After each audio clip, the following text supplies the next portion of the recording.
नमस्कार। आज हम जरा गहराई में उतरेंगे भारत सरकार की मशीनरी के दो बहुत अहम पुर्जों पर, संसद और कार्यपालिका। हाँ बिल्कुल। हमारे पास जो जानकारी है वो बताती है कि ये कैसे बने हैं और कैसे काम करते हैं। तो आज हम समझेंगे कि भारत में नीतियां और कानून बनाने से लेकर उन्हें लागू करने तक का सफर कैसा होता है। बिल्कुल। और ये सिर्फ किताबी बातें नहीं है। देश कैसे चलता है ये समझने के लिए इन दोनों संस्थाओं की नब्ज पकड़ना बहुत जरूरी है। संसद मतलब वो जगह है जहां कानून की रूपरेखा बनती है, बहस होती है। और कार्यपालिका, हाँ, वो टीम है जो उन कानूनों को जमीन पर उतारती है। अच्छा, इन दोनों के बीच का रिश्ता, इनका तालमेल, यही तो लोकतंत्र की धड़कन है, कह सकते हैं। ठीक है। तो चलिए शुरू करते हैं संसद से। आखिर ये है क्या?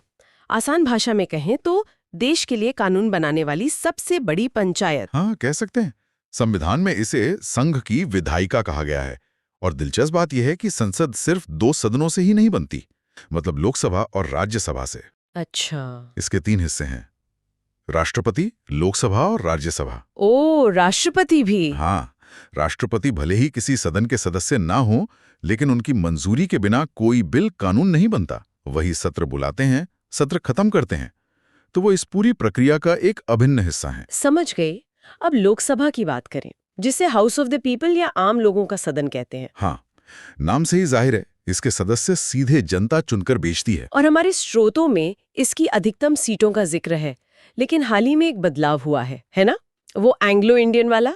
हाँ, ये जानना जरूरी है। पहले एंग्लो इंडियन समुदाय के लिए 2 सीटें मनोनीत करने का प्रावधान था, जिसे 104वें संविधान संशोधन 2020 के जरिए हटा दिया गया है।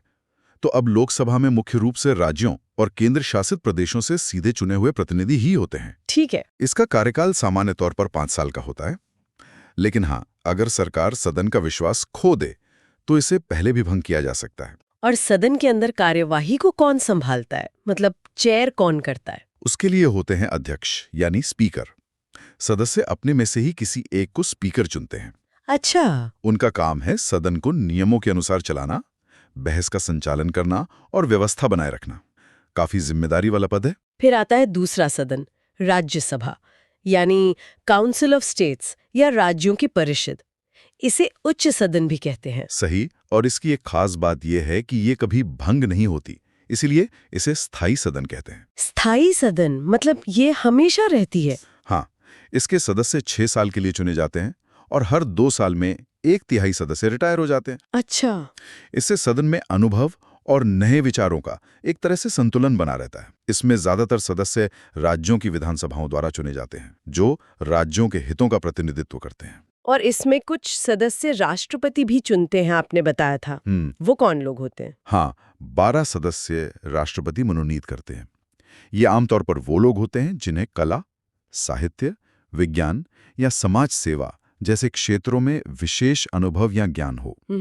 मकसद ये है कि देश के कुछ अनुभवी और ज्ञानी लोग जो शायद चुनावी राजनीति में ना आना चाहें, उनकी विशेषज्ञता का लाभ भी सदन को मिले। अच्छा, ये तो अच्छी बात है। और हाँ, भारत के उपराष्ट्रपति राज्यसभा के पदेन सभापति होते हैं। पदेन सभापति मतलब वो अपने उपराष्ट्रपति के पद के कारण ही ऑटोमेटिकली राज्यसभा के चेयरमैन बन जाते हैं। समझ गए।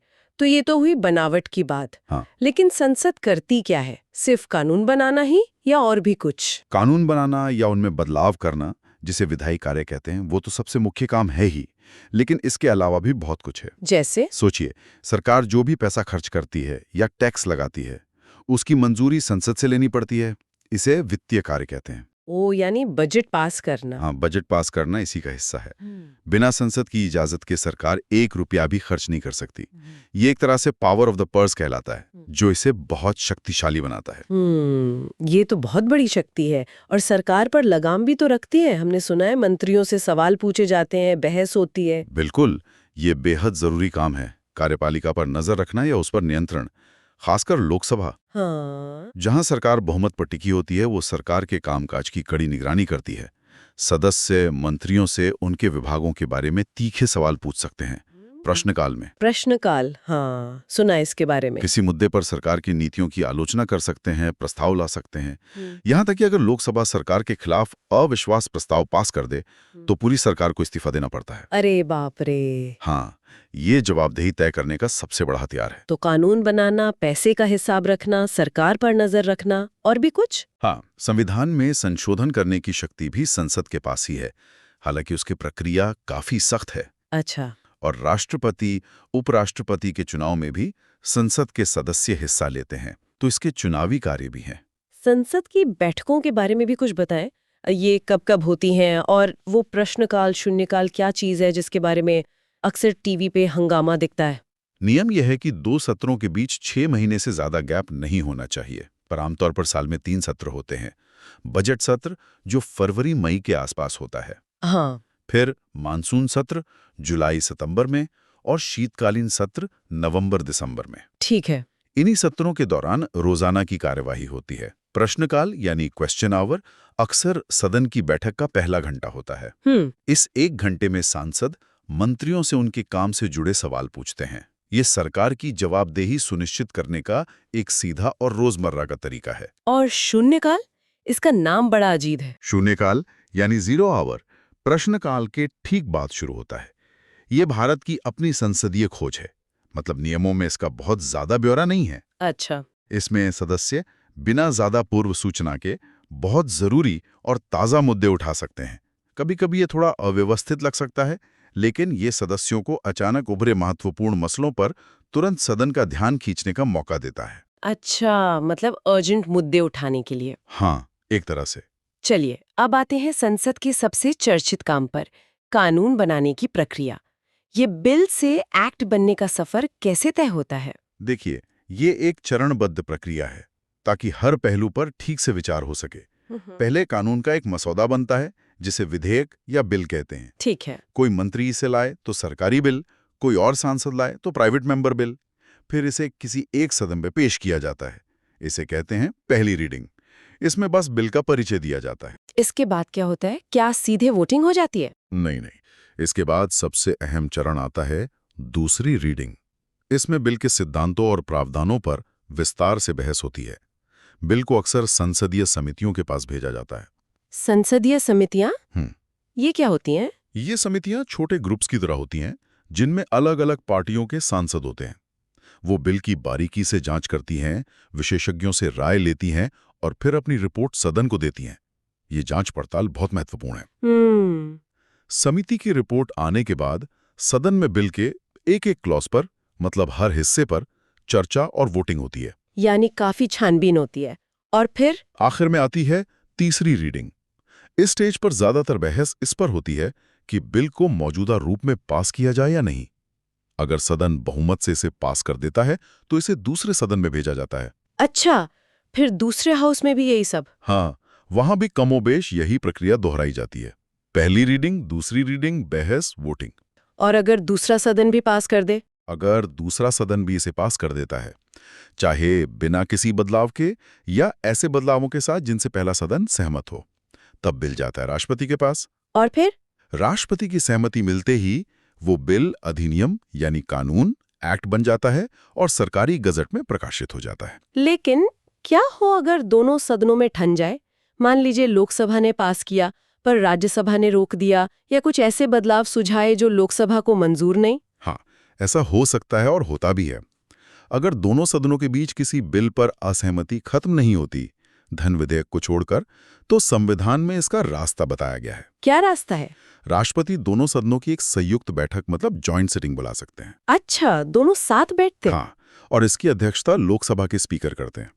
इस जॉइंट सिटिंग में बिल को दोनों सदनों के कुल मौजूद और वोट करने वाले सदस्यों के साधारण बहुमत से पास करने की कोशिश की जाती है। ये दिखाता है कि गतिरोध तोड़ने का भी एक तरीका है, लेकिन ये रोजमर्रा की बात नहीं है। और राष्ट्रपति, क्या उनके पास बिल आने पर सिर्फ हाँ कहने का विकल्प होता है या वो ना भी कह सकते हैं? नहीं, उनके पास कुछ विकल्प होते हैं। वो बिल पर अपनी सहमति दे सकते हैं, जिससे वो कानून बन जाए। वो चाहें तो सहमति रोक भी सकते हैं, हालांकि ऐसा कम होता है। अच्छा। या फिर अगर वो मनी बिल नहीं है तो उसे एक बार पुनर्विचार के लिए वापस सदनों को भेज सकते हैं। वापस भेज सकते हैं? हाँ, लेकिन इसमें एक पेंच है। अगर सदन उस बिल को दोबारा, चाहे बदलाव के साथ या बिना बदलाव के, पास करके राष्ट्रपति के पास भेज दें, तो फिर राष्ट्रपति को सहमति देनी ही पड़ती है। ओह, मतलब आखिर में संसद की ही चलती है। हाँ, ये दिखाता है कि चुनी हुई विधायिका की इच्छा आखिर में ज्यादा मायने रखती है, लेकिन राष्ट्रपति एक बार ब्रेक लगा सकते हैं, सोचने का मौका दे सकते हैं। तो ये थी संसद की कहानी, जहां कानून बनते हैं, सरकार से सवाल होते हैं, लेकिन इन कानूनों को जमीन पर कौन उतारता है? यहीं आती है कहानी का दूसरा हिस्सा, कार्यपालिका। बिल्कुल। कार्यपालिका यानी एग्जेक्टिव सरकार का वो हिस्सा है जिसका मुख्य काम संसद के बनाए कानूनों और नीतियों को लागू करना है और देश का रोजमर्रा का प्रशासन चलाना है। ठीक है। भारत की संघीय कार्यपालिका में कौन-कौन शामिल है? राष्ट्रपति, उपराष्ट्रपति, प्रधानमंत्री और उनकी मंत्रिपरिषद और महान्यायवादी। राष्ट्रपति की भूमिका तो हमने संसद के संदर्भ में समझी, लेकिन कार्यपालिका के मुखिया के तौर पर उनकी क्या हैसियत है? संविधान में उनके बारे में काफी कुछ कहा गया है। हाँ, संविधान के अनुसार राष्ट्रपति देश के कार्यकारी प्रमुख मतलब एग्जीक्यूटिव हेड हैं। सरकार के सारे काम औपचारिक रूप से उन्हीं के नाम पर होते हैं। अच्छा। लेकिन यहाँ समझने वाली बात यह है कि भारत में ब्रिटेन जैसी संसदीय प्रणाली है, इसलिए राष्ट्रपति नाम मात्र के प्रमुख यानी नॉमिनल हेड हैं।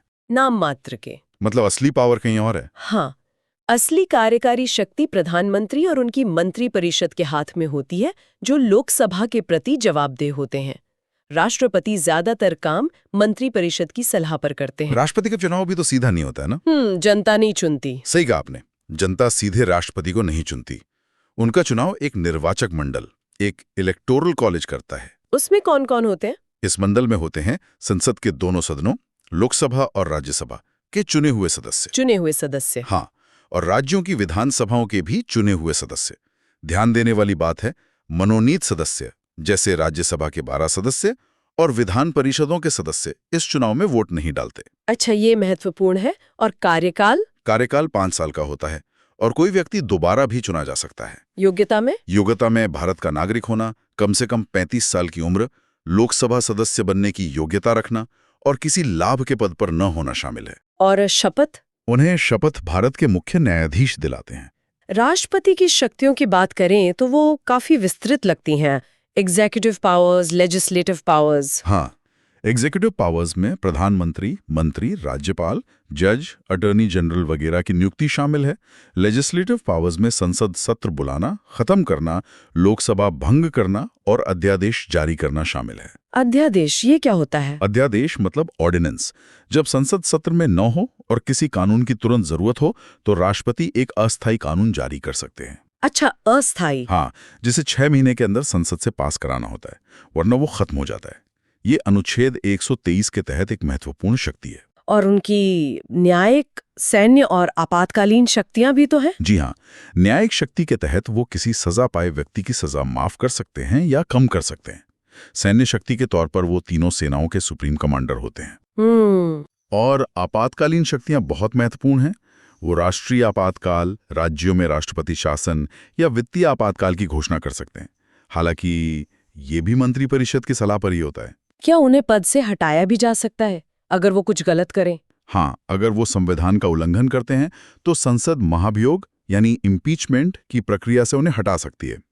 ये बहुत मुश्किल प्रक्रिया है और इसके लिए दोनों सदनों में विशेष बहुमत की जरूरत होती है। अच्छा। आज तक भारत में किसी राष्ट्रपति पर महाभियोग सफल नहीं हुआ है। अब बात करते हैं उपराष्ट्रपति की, देश का दूसरा सबसे बड़ा पद। हाँ जी, इनका मुख्य काम है राज्यसभा का सभापतित्व करना, सदन की कार्यवाही चलाना इनकी जिम्मेदारी है।